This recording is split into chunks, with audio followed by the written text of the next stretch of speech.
जय श्री राम दोस्तों, कैसे हैं आप लोग। आशा करती हूँ आप लोग स्वस्थ होंगे अपने परिवार वालों के साथ। मेरी कहानी अगर आपको अच्छी लगती है तो मेरी कहानी को लाइक, शेयर और चैनल को सब्सक्राइब करना बिल्कुल ना भूलें। कमेंट में जय श्री राम लिखना बिल्कुल ना भूलें। देरी न करते हुए कहानी का शीर्षक है माता देवकी।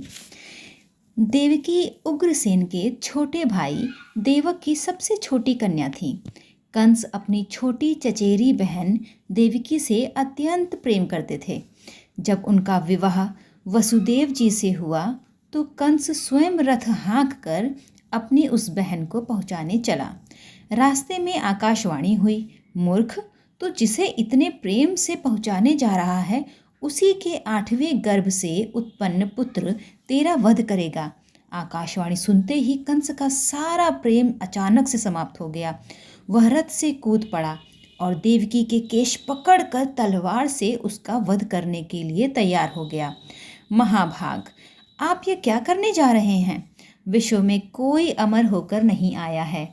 आपको स्त्री वध जैसा जघन्य पाप नहीं करना चाहिए। यह आपकी छोटी बहन है और आपके लिए पुत्री के समान है। आप कृपा करके इसे छोड़ दें।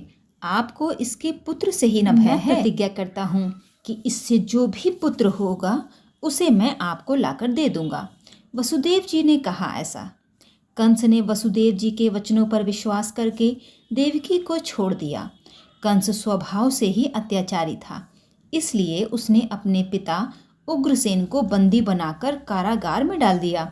शासक होते ही उसने अपने असुर सेवकों को स्वतंत्रता दे दी। यज्ञ बंद हो गए, धर्म कृत्य अपराध माने जाने लगे, गौ और ब्राह्मणों की हिंसा होने लगी। समय पाकर देवकी को प्रथम पुत्र हुआ। वसुदेव जी ने अपने वचन के अनुसार उसे लेकर कंस के समीप पहुँचे। कंस ने उनका आदर किया और कहा, इससे मुझे कोई भय नहीं है, आप इसे लेकर लौट जाएं।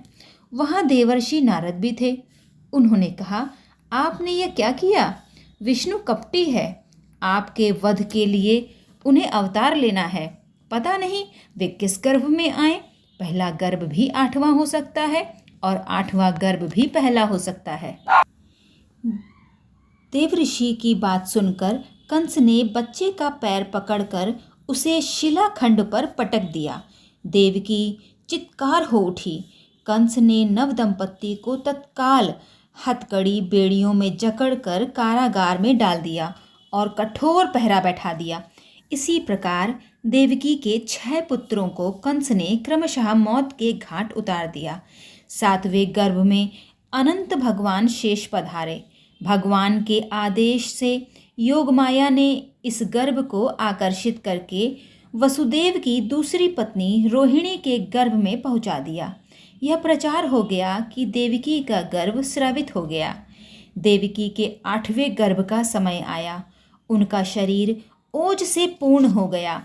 कंस को निश्चित हो गया कि अब की जरूर मुझे मारने वाला विष्णु आया है। पहरेदारों की संख्या बढ़ा दी गई। भाद्रपद की अंधेरी रात की अष्टमी तिथि थी। शंख, चक्र, गदा, पद, वनमाला धारण किए भगवान देवकी वसुदेव के समक्ष प्रकट हुए। भगवान का दर्शन करके माता देवकी धन्य हो गईं। पुनः भगवान नन्हे शिशु के रूप में देवकी की गोद में आ गए।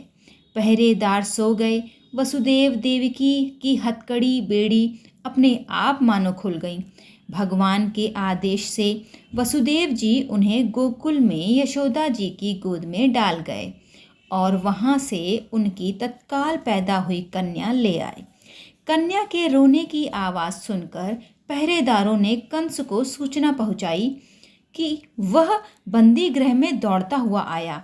देवकी से कन्या को छीनकर कंस ने जैसे ही उसे शिला पर पटकना चाहा, वह उसके हाथ से छूटकर आकाश में चली गई और कंस के शत्रु के कहीं और प्रकट होने की भविष्यवाणी करके अंतर्ध्यान हो गई।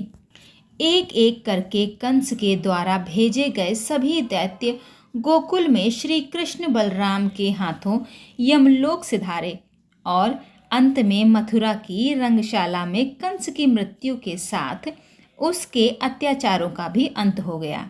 वसुदेव देवकी के जयघोष के स्वरों ने माता देवकी को चौंका दिया और जब माता ने आँख खोल कर देखा तो राम श्याम उनके चरणों में ही पड़े थे। वसुदेव देवकी के दुखों का अंत हुआ। ये कहानी मुझे तो बहुत अच्छी लगी। आपको कैसी लगी मुझे ज़रूर बताइएगा। तब तक के लिए जय श्री राम।